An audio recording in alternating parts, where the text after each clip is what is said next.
আসসালামু আলাইকুম। যারা বাংলাদেশ ব্যাংকের জন্য প্রিপারেশন নিচ্ছেন, এটা 2021 সালের ম্যাথটা এসেছিল বাংলাদেশ ব্যাংকে।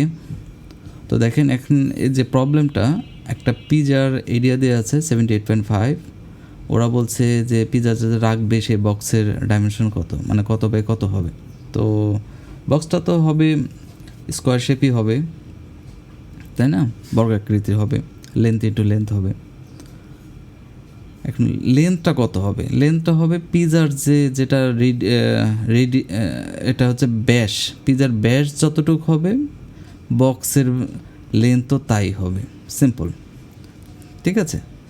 তো ব্যাস কত হবে?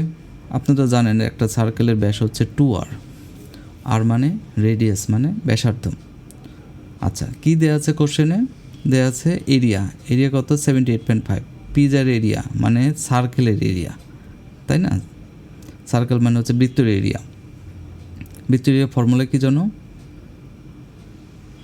বৃত্তর এরিয়ার ফর্মুলা হচ্ছে পাই আর স্কোয়ার।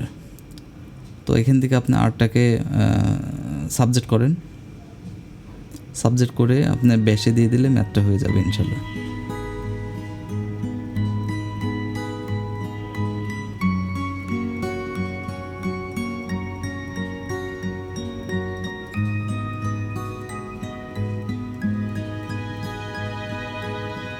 ঠিক আছে, আমরা 10 পেয়ে গেলাম।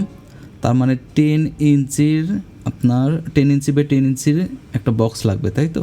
এই যে পিজার দোকানে গিয়ে আপনি যখন কিনতে চান তখন কি বলে, কত সাইজের কত ইঞ্চির পিজা কিনবেন, ঠিক আছে? এভাবে করে কিন্তু আপনি পিজার সাইজও পেয়ে যাবেন।